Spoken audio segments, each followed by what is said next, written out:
చుట్టూ అద్భుతాలతో పయనిస్తూ ఇంకేదో ప్రాణం లేని వాటిని చూసి ఇది చాలా అద్భుతమని ఆశ్చర్యపోతుంటాం. మన చుట్టూ ఉన్న 7 అద్భుతాలు.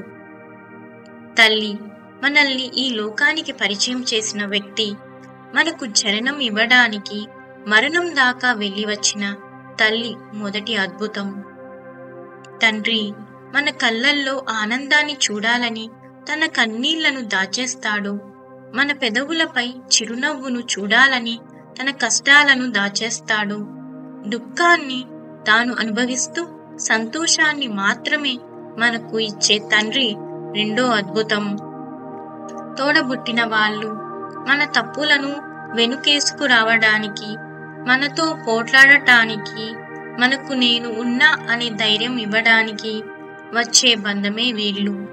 తోడబుట్టిన వాళ్ళు మూడో అద్భుతం. స్నేహితులు మన భావాలను పంచుకోవడానికి, మంచి చెడు అర్థమయ్యేలా చెప్పడానికి, ఏది ఆశించకుండా మనకు దొరికిన స్నేహితులు నాలుగో అద్భుతం. భార్య లేక భర్త ఈ ఒక్క బంధం కోసం అన్ని బంధాలను ఎదిరించేలా చేస్తుంది. కలకాలం తోడు ఉంటూ ఇన్ని రోజులు తోడు ఉన్న అన్ని బంధాల కంటే ఈ బంధం ఇంకా గొప్పదని నిరూపిస్తుంది భార్య లేక భర్త. అర్థం చేసుకునే వారు దొరికితే ఐదో అద్భుతం మన సొంతం. పిల్లలు, మనలో స్వార్థం మొదలవుతుంది. మన పిల్లలు బాగుండాలని పదే పదే మనసు ఆరాటపడుతుంది. వారి ఆలోచనలే ఎప్పుడూ చుట్టూ ఉంటాయి. వారి కోసం మాత్రమే గుండె కొట్టుకుంటూ ఉంటుంది. వారి కోసం ఏదో ఒకటి త్యాగం చేయని తల్లిదండ్రులు అస్సలు ఉండరు. పిల్లలు ఆరో అద్భుతం. అన్నీ అయిపోయాయి, ఇంకా 7వ అద్భుతం ఏంటా అని అనుకుంటున్నారా? మనవళ్ళు మనవరాళ్ళు. వీరి కోసం ఇంకా కొన్ని రోజులు బతకాలనే ఆశ పుడుతుంది.